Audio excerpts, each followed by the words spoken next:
Romanos 8, verso 1 e 2. Agora, pois, já nenhuma condenação há para os que estão em Cristo Jesus. Olha para o teu irmão e fala assim: você está em Cristo? O que ele vai responder aí para ele? Sim ou não? Quantos estão em Cristo aqui? Então, meu irmão, deixa eu falar uma coisa. Não existe condenação para você. Se você está em Cristo, você tem uma carta, uma procuração para lidar com medo, para lidar com tormento, para lidar com a doença, para lidar com a depressão, para lidar com o fracasso, para lidar com a miséria, para lidar com o que quer que seja que aparecer na sua frente. Você tem uma procuração. Se você está em Cristo, essas coisas não podem e não devem prevalecer contra você. Elas não podem te parar, porque elas tentarão atacar os teus pensamentos para paralisar as tuas emoções e então segurar os teus pés. Quem está me entendendo, diga amém. Tudo vai começar por meio de um pensamento, e ela vai tentar paralisá-lo por meio de um pensamento. Se você está em Cristo, você está livre da sentença que o inimigo impõe contra as nossas vidas. Agora entenda uma coisa muito importante: falar isso é fácil, mas tentar racionalizar isso por meio do que está sentindo não é uma coisa muito fácil. Porque quando você tenta pegar o que você está sentindo, você vai trabalhar no campo lógico da coisa. E às vezes, pelo que você está sentindo e pelo que a palavra está dizendo, a conta não fecha. Quem está me entendendo? Mas a fé é uma lei que está acima de todas as outras leis. Tudo vai depender da palavra que vai sair da tua boca. O inimigo, ele vai tentar trabalhar para que nós decretemos palavras contra nós mesmos, por meio dos sentimentos que nós estamos vivendo naquele momento. O maior desafio que nós temos é gerenciar pensamentos, sentimentos e circunstâncias. Para isso, nós precisamos crescer, amadurecer. Para isso nós precisamos deixar de ser meninos espirituais, crianças espirituais. E se você não investe no seu crescimento com Deus, você fica vulnerável diante das circunstâncias e dos ataques que o inimigo impõe sobre a mente. A mente é o templo dos pensamentos. Todo pensamento que circunda aí no seu coração vai tentar achar lugar de governo na sua mente. Ninguém aqui está isento de passar por dificuldades, de receber um diagnóstico desfavorável, de dar um passo e de repente a coisa dar errada e não conseguir. Ninguém aqui, mas o problema não é passar por isso, é o que eu vou fazer quando eu estiver passando por isso. Porque é nesse momento que eu vou definir se eu me torno mais forte ou doente. Quem está aqui comigo, diga amém. Olha só, eu quero ler algumas informações para vocês aqui, que é bem importante acerca do que eu estou falando aqui. Pesquisas entre 2016 e 2019. Então, de certa forma, ela está fresca, porque leva um tempo para chegar a essa estimativa aqui. Pesquisas mostram que 86% dos brasileiros têm algum transtorno mental. Olha para o teu irmão e vê se ele é meio esquisito aí. Fala, não, pastor, ele está curado em Cristo, né? A ansiedade, por exemplo, atinge mais de 260 milhões de pessoas, isso global. Aliás, o Brasil é o país com o maior número de pessoas ansiosas na atualidade, 9,3%, segundo a Organização Mundial de Saúde. O levantamento feito por essa plataforma online, voltada para a saúde mental, aponta que 37% das pessoas estão com estresse extremamente severo. Você anda estressado? Às vezes, né? Enquanto 59% se encontra em estado extremamente severo de depressão. Às vezes a pessoa tem, não vou falar você porque você já recebeu muita coisa aqui e já está renovada em muitas áreas da sua vida. Mas às vezes a pessoa, ela tem uma depressão crônica. Aquela coisa que, enquanto está com todo mundo, está tudo bem. Mas na hora que bota a cabeça no travesseiro, começa a vir uma coisa, uma angústia, uma falta de sentido, de destino para a vida. Começa a vir uma tristeza que muitas vezes não se sabe de onde vem. A pergunta é, quais os tipos de pensamento que estão conseguindo se alojar no momento em que essas tristezas se aproximam? Você tem que identificá-los para que você possa se defender. Porque senão ele vai procurar lugar de governo. Ele vai procurar gerir as suas emoções.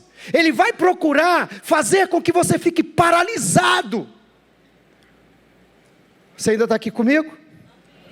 Aí a ansiedade atinge níveis mais severos. A ansiedade extremamente severa atinge níveis ainda mais altos, 63%. De acordo com a psicóloga, esses números são reflexos da realidade que nós estamos vivendo.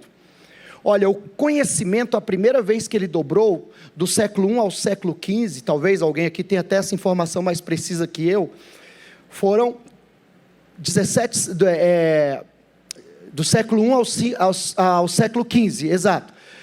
1.500 anos, a primeira vez que o conhecimento dobrou. Depois ele dobrou em 1750, ou seja, 250 anos depois. Depois ele dobrou 150 anos depois. Depois ele passou a dobrar a cada 25 anos. Hoje, segundo a estimativa de alguns estudos, o conhecimento está dobrando em algumas esferas a cada 12 horas. Veja o quanto isso é bom, porém, às vezes, dependendo, e aqui nós vamos entrar nesse dado super importante, dependendo com que nós trabalhamos e em que esfera nos trabalhamos, ou como nos encontramos, ele vai nos oprimir.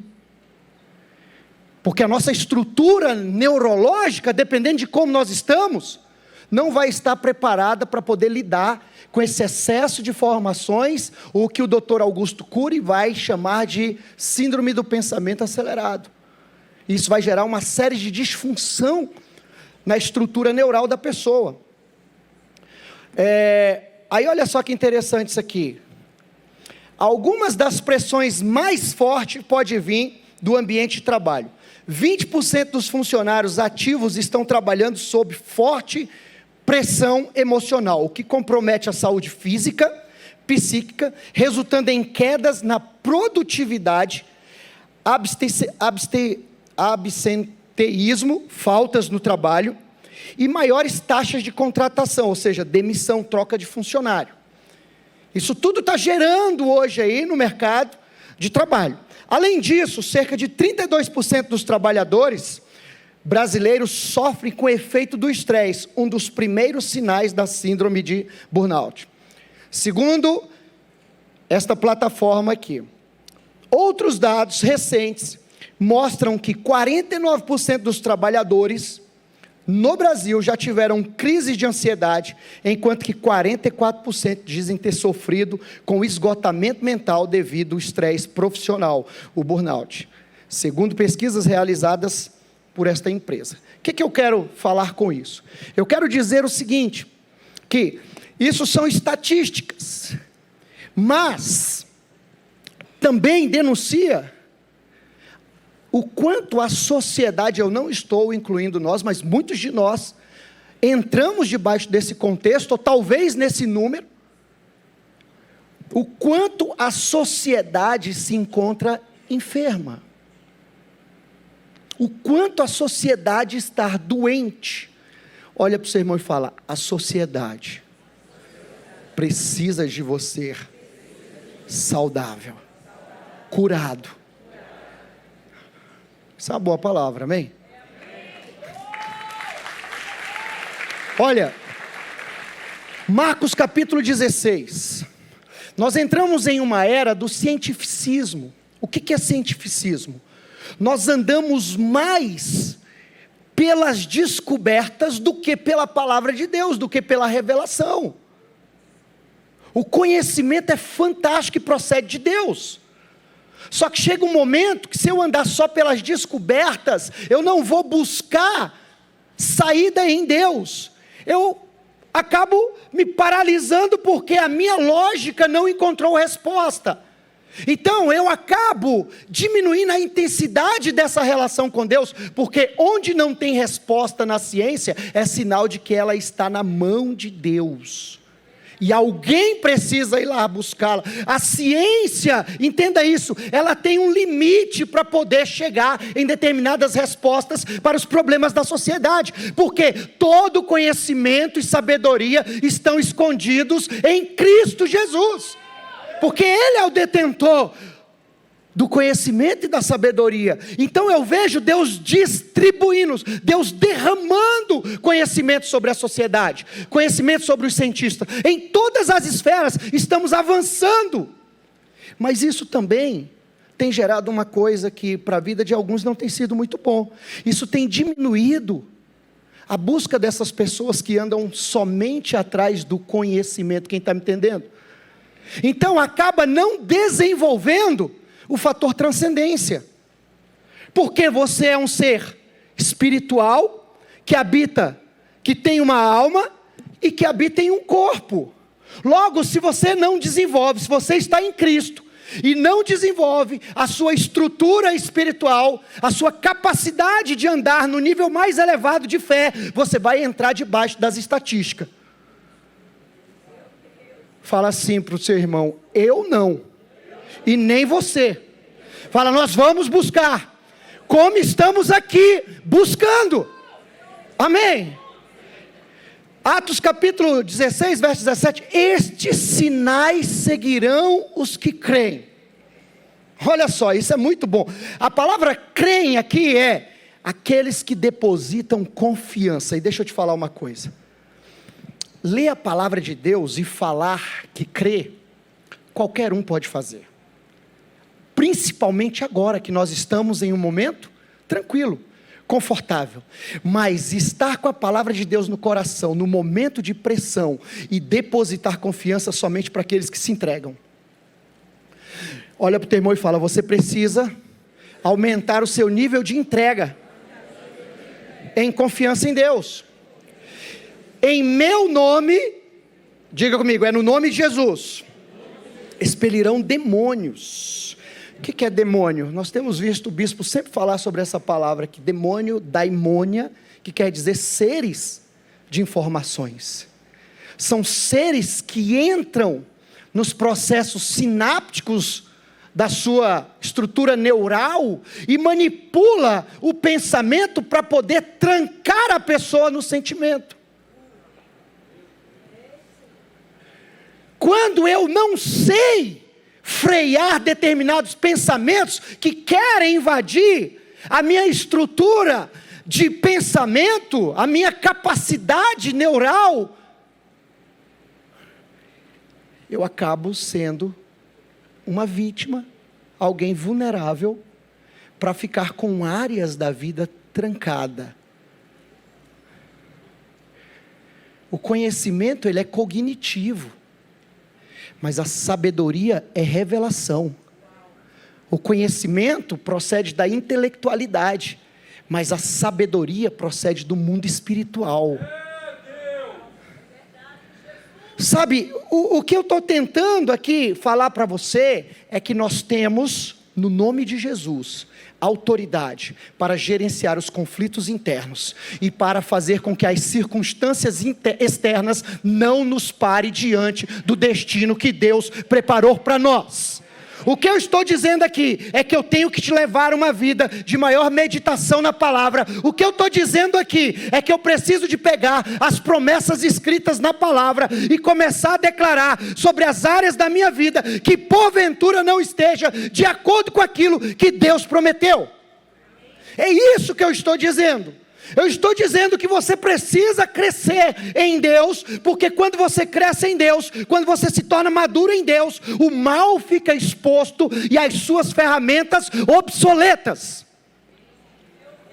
Quando você cresce em Deus, o mal fica exposto e as ferramentas que eles utilizam contra você se tornam obsoletas.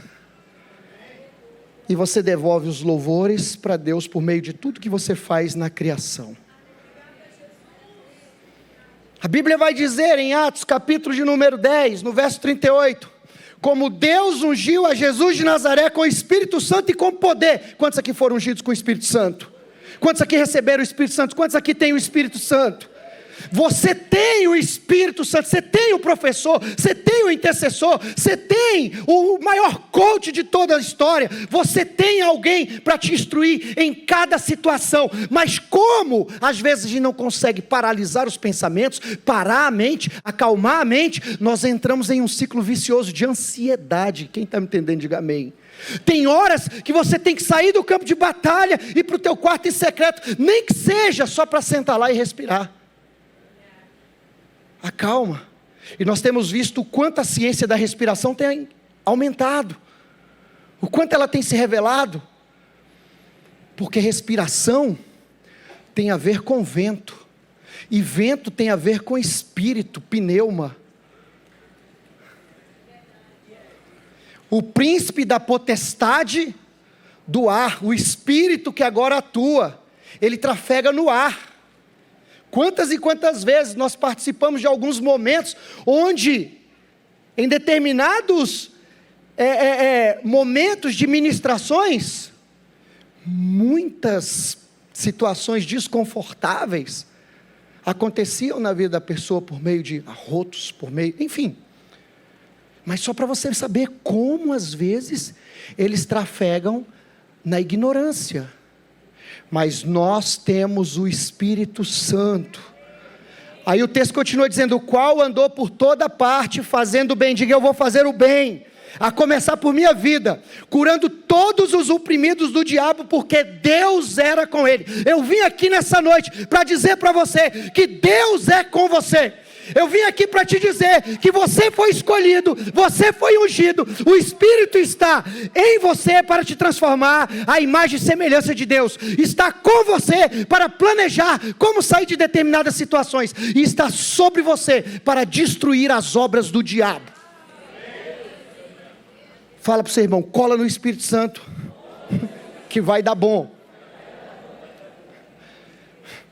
E eu vou terminar com essa parte aqui. Não, tá bom, já são quase 10 horas. O pastor Pedro falou: bom garoto, isso. É isso aí, eu já estou indo já. Olha só, como às vezes a nossa consciência é a própria, ou o próprio algoz do nosso crescimento, ou até mesmo do sacrifício que Jesus fez por nós. Muitas vezes nós estamos sendo atacados pela nossa própria consciência, porque o conhecimento que nós temos, a própria consciência será uma ferramenta na mão do inimigo, baseada na ignorância que eu tenho acerca dos fatos, para me atacar. Então, quando eu entro nesse processo de pressão, eu vou cair em estresse. Se eu fico na pressão, eu vou cair no estresse. Pressão, opressão, perdão, deixa eu só recapitular a sequência aqui. Quantos têm paciência comigo aí? Então vamos lá. Pressão, eu entro em estresse. O estresse vai me levar para opressão nas áreas em que se encontram em crescimento da minha vida. As áreas em que eu me encontro vulnerável. A vulnerabilidade vai fazer com que eu entre em um processo de pressão, estresse, opressão, exaustão. Vou me sentir exausto. Quando eu entro em exaustão, e se eu não busco uma saída no momento que a vulnerabilidade está sendo atacada, e essa saída se chama confissão. Confessai os vossos pecados, as vossas vergonhas, as vossas fraquezas, para que sejais curado. Você tem um pastor, você tem um discipulador, você tem alguém que cuida de você. Se você não tem, procure.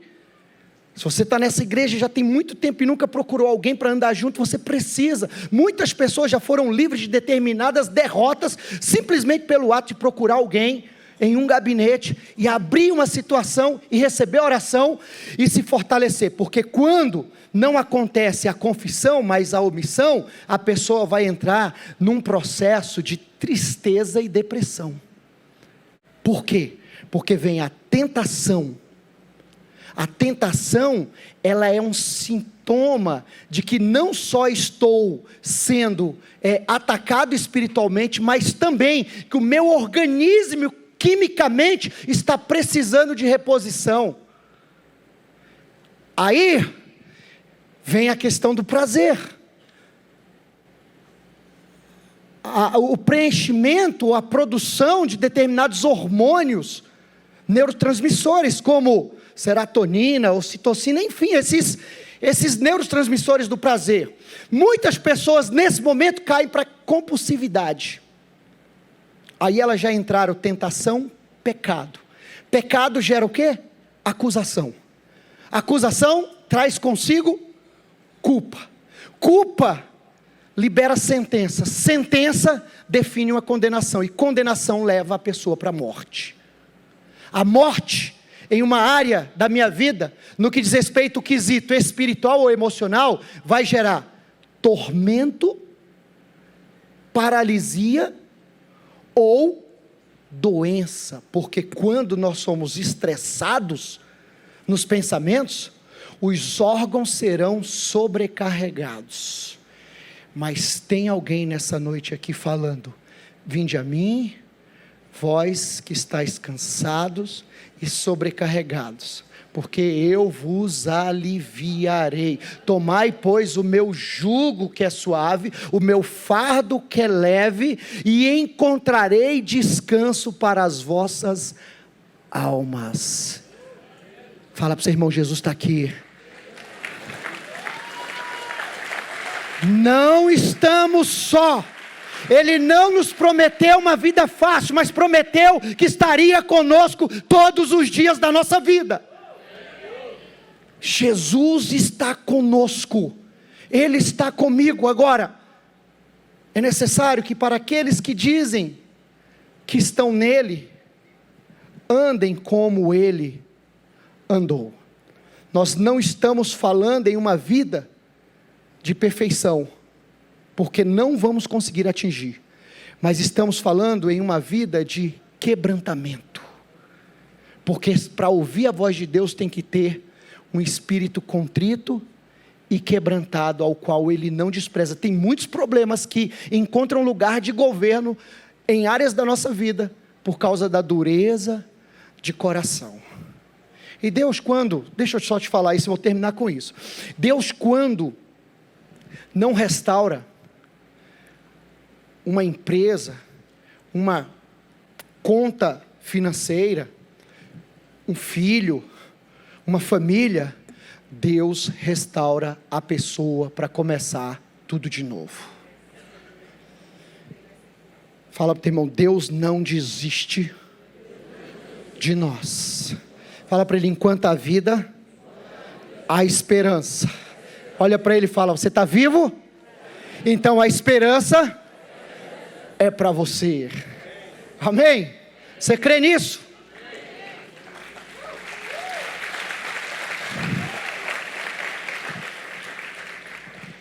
Eu quero terminar falando rapidamente aqui. Eu já falei terminar 3 vezes, né? Porque na terceira ressuscita. Então o término está ressuscitando agora, tá? Eu estava há um tempo atrás com uma pessoa, e essa pessoa chegou debaixo de uma opressão muito grande. E quando ela chegou e expôs o caso, você vê que o inimigo estava trabalhando debaixo da ignorância dela. Estava trabalhando, ou melhor, sob a ignorância dela, em relação a um assunto.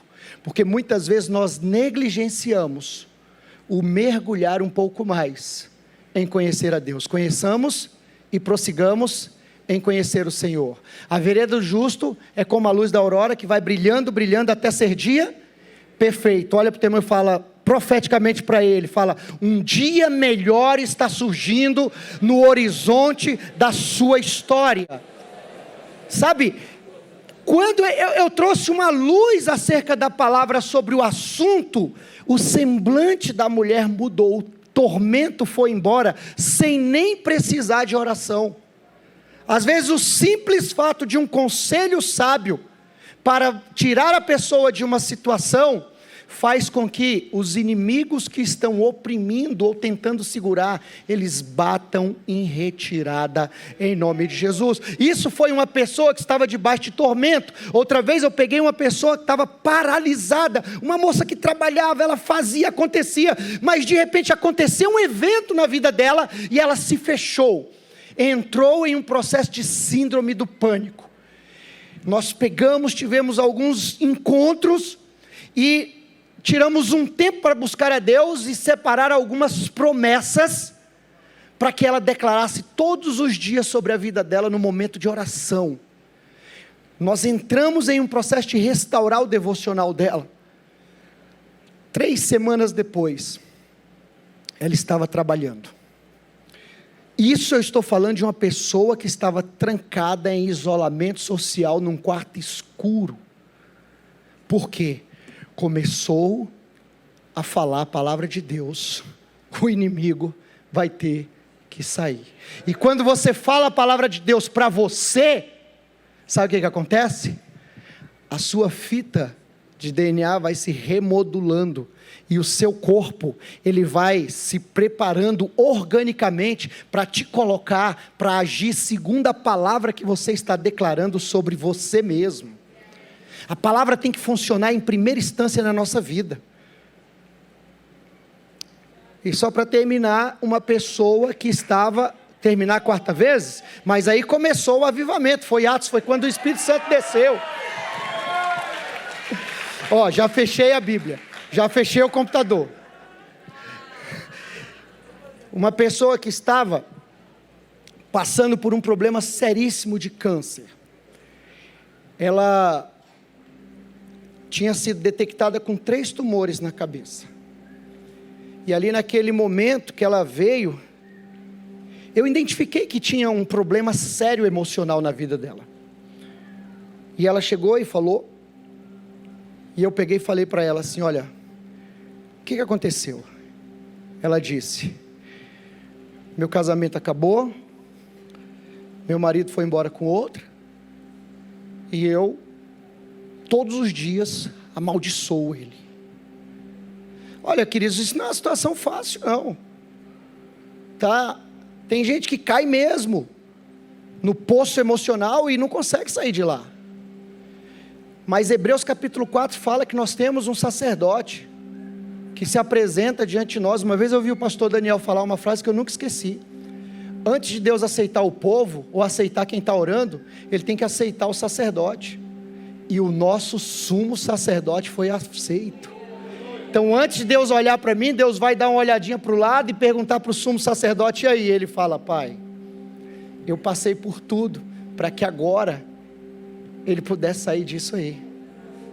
Aí eu olhei para ela e falei: os próximos 40 dias, você vai levantar a mão e vai abençoar a vida do seu marido, do seu ex-marido. Ela: pastor, é difícil. Eu falei: eu não estou falando que vai ser fácil, mas você tem que sair desse governo demoníaco e entrar no governo do príncipe da paz. Ela começou, e antes disso, aí eu cheguei e falei para ela assim: Deus me trouxe a passagem de Eliseu, quando o menino morreu, ele deitou por cima do menino, e a vida do corpo dele entrou no corpo do menino, e o menino ressuscitou.